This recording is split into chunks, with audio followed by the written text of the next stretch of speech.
Тэгэхээр ямар нэгэн осол гамшиг гарахад бид нар тэнд ингээ бүх юм нь бэлэн байж идэг.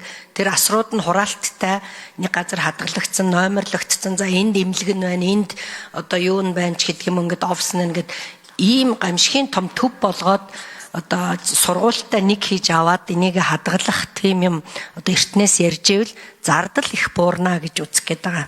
А дээрэс нь энэ үндэсний цэцэрлэгт хүрээлэнд нэлээд хөрөнгө оруулалт оруулж байгаа юм билээ те. Тэр бохрын асуудал, усны асуудал, цахилгаан.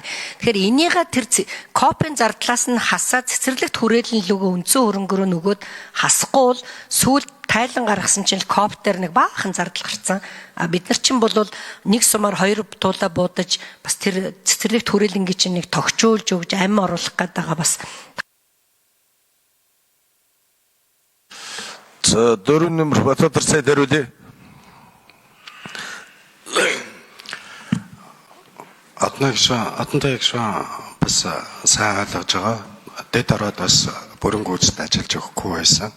Одоо харьцангуй үржимжиж байгаа. Дэд ороодын дараанаар 7 хоног тагсаад төр болгон бэм гараг бүрт үндэсний орооны ажлын албадаа нийлж хуралддаг энэ механизм руу шилжиж явсан. Ажлууд нь харьцангуй одоо эмх цэгцэндээ ороод эхэлсэн гэж ойлгож байна.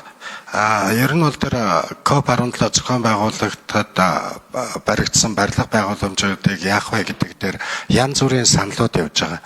Бидэнд бас гашуун туршлага байгаа.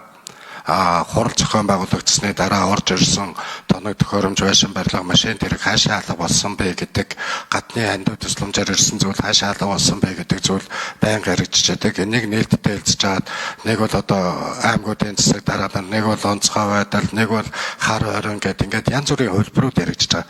Энэ хөлбөрүүдийг ярилцж хагаад засгийн газрын урал руу оруулаад алийг нь аль руу шилжүүлвэл зөв бэ гэдэг талаас нь шийдвэр гаргаад нээлттэй хэлтод явж явах нь зүйтэй гэсэн ийм бодолтой байгаа. Мэдээж энэ дээр сайн идэ хэлжээвэл бас бүгдэд талархах нь энэ нас руу тийшээ очивол хамгийн зөв шүү гэдэг зүйлийг хэлж байгаа хүн болгонд бас талархаж хүлээж авнаа гэж хэлж байна.